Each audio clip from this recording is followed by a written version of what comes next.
Hi everyone, हम लोग आज कंसंट्रेशन टर्म्स को डिस्कस करेंगे। कंसंट्रेशन टर्म्स में जो अपने को आज थर्ड टर्म पढ़ना है वो है मोलैरिटी।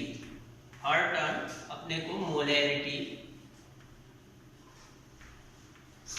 को डिस्कस करना है। ये बहुत इंपॉर्टेंट टर्म है और फर्स्ट ईयर में भी आपको बेसिक कॉन्सेप्ट ऑफ केमिस्ट्री में आपने मोलैरिटी टर्म को देखा होगा। आज फिर उसको थोड़ा सा हम लोग इसको डिस्कस करेंगे। मोलैरिटी इसे कैपिटल एम से रिप्रेजेंट किया जाता है।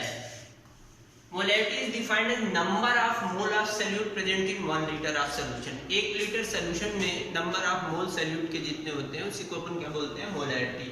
तो फाइनली डिफिनीशन इसकी हो गई, it is defined as number of moles of solute dissolved in 1 liter of solution। Simple सा इसका आपका फार्मूला हो जाता है, number of mole of solute, moles of solute upon volume in liter। तो फाइनली अपने को ये बहुत इंपॉर्टेंट बात याद रखनी है कि वॉल्यूम को हमेशा किस में कंसीडर करना है, लीटर में कंसीडर करना है। एक और चीज जो इसके बारे में आपको हमेशा रिमेंबर रखनी है, इट इज टेम्परेचर डिपेंडेंट। ये अपना टेम्परेचर डिपेंडेंट है टर्म है, यानी कि ये टेम्परेचर पे डिपेंड करता है। टेम्परेचर घटाने बढ़ाने पर इसकी वैल्यू जो है डिक्रीज इंक्रीज करती है। ये चीज बहुत इंपॉर्टेंट आपको ध्यान में रखनी है। इसके बाद एक आप कर सकते हैं कि मोलर सॉल्यूशन। मोलर सॉल्यूशन क्या चीज होता है, ये भी टर्म आपको ध्यान में आना चाहिए। मोलर सॉल्यूशन क्या चीज होता है, if 1 liter solution contain 1 mole of solute, then it is known as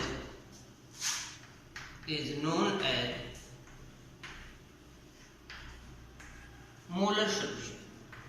यानी कि अगर 1 लीटर सॉल्यूशन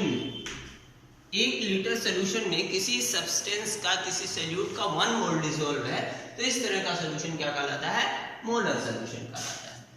आपको न्यूमेरिकल प्रॉब्लम सॉल्व करने के लिए कुछ चीजें जो आपको कुछ टर्म्स है इससे रिलेटेड उसको थोड़ा सा देखते हैं। लिखा होता है डेसीमोलर। डेसीमोलर मीन्स होता है m/10। डेसी मीन्स 1/10 होता है। तो फाइनली अपन इसे लिख सकते हैं 0.1 m। इसी तरह से सेमी मोलर आप इसे लिख सकते हैं m/100। ये हो जाएगा 0.01 m लिख सकते हैं। और इसी तरह से आपको मिली मोलर भी टर्म मिलेगा न्यूमेरिकल में, मिली मोलर। तो मिली मोलर को आप लिख सकते हैं m/1000 और ये फाइनली 0.001 m आप लिख सकते हैं, 0.001। तो ये कुछ चीजें हो गई।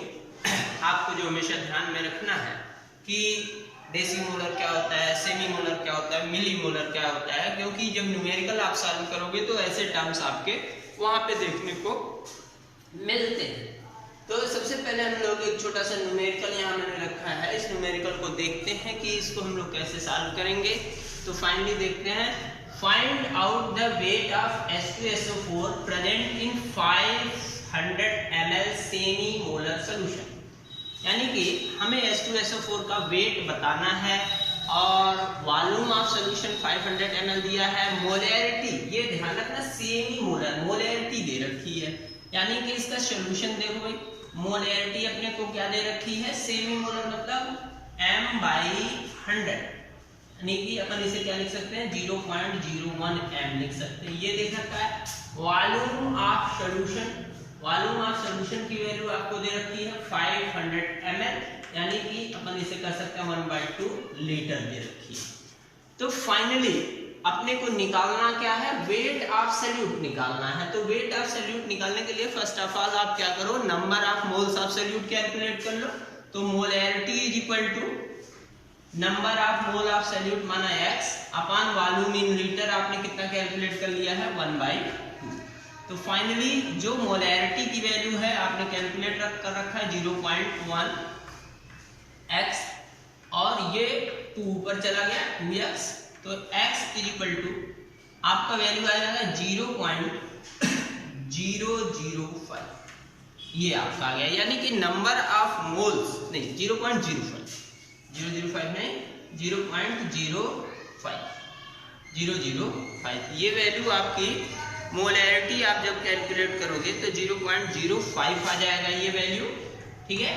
और ये क्या आ गया, नंबर ऑफ मोल्स आ गया। और फाइनली अपने को क्या इसमें फाइंड आउट करना भाई 0.005 आ गया, और नंबर ऑफ मोल्स को फाइंड करना है, ये नंबर ऑफ मोल्स हो गए आपके।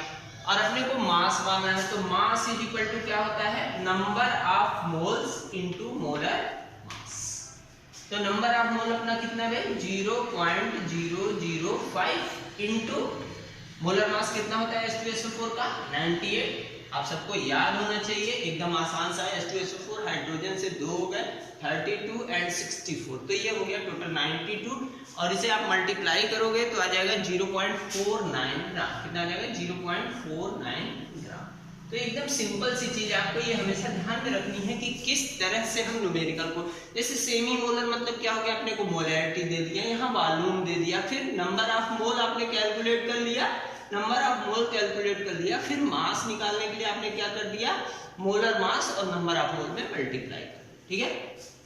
तो बहुत आसान से इसी तरह से क्वेश्चन आपको पूछे जाते हैं। दूसरा क्वेश्चन देखते हैं, 90 gram glucose dissolved in water gives 2 litre solution, determine molarity. तो देखो भाई अपने को क्या दे रखा है सॉल्यूशन में, एकदम सिंपल सी बात देखो भाई, क्या चीज है, मोलैरिटी निकालना है। फर्स्ट पहला है molarity, molarity is equal to number of mole upon volume in litre. तो नंबर ऑफ मोल क्या हो जाएगा, mass upon molar mass. Glucose है, ये ग्लूकोज है, और ग्लूकोज का मोलर मास 180 होता है, मास अपॉन मोलर मास, ये हो गया number of mole upon volume in litre. तो फाइनली क्या आ गया 1/4। तो मोलैरिटी इसकी कितनी आ गई 1/4, ठीक है। फिर इसी क्वेश्चन में आपसे दूसरे पॉइंट को इसने क्या पूछ रखा है कि इसका परसेंट W/V का भी कैलकुलेशन करो। Percent W/V is equal to क्या होता है, परसेंट W/V आप पिछले लेक्चर में मैंने पढ़ाया था। परसेंट W/V क्या होता है, mass in gram, mass in gram upon volume in litre. तो मास कितना दे रखा है 90 अपॉन वॉल्यूम इन लीटर कितना दे रखा है 2। लेकिन ध्यान में रखना है, यहाँ पर जब आप परसेंट निकालेंगे तो यहाँ पर वॉल्यूम लीटर में नहीं लेंगे, मोलैरिटी कैलकुलेट करते समय वॉल्यूम को लीटर में रखना है, लेकिन यहाँ किस में रखना है, हमेशा ml में रखना है। तो 2 लीटर इज इक्वल टू कितना हो गया 2000 इंटू, अब यहाँ से मल्टीप्लाई, इसको देख लीजिए, कैंसिल आउट कर लीजिए, 9.2 दैट इज 4.5%।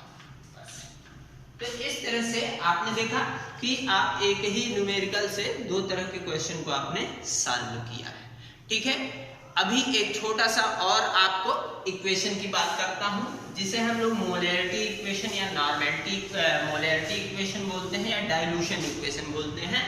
ये भी आप अपने दिमाग में थोड़ा सा फिट कर लो। मोलैरिटी इक्वेशन, मोलैरिटी इक्वेशन होता है M1V1 is equal to M2V। ये बहुत इंपॉर्टेंट है, इस पे बेस न्यूमेरिकल भी मैं आपको करवाऊंगा। M1 क्या है, वॉल्यूम फर्स्ट की मोलैरिटी, V1 क्या है, वॉल्यूम फर्स्ट का वॉल्यूम, सॉल्यूशन फर्स्ट का वॉल्यूम, और M2 क्या है, सेकेंड सॉल्यूशन का मोलैरिटी, और V2 क्या है, सेकेंड का वॉल्यूम।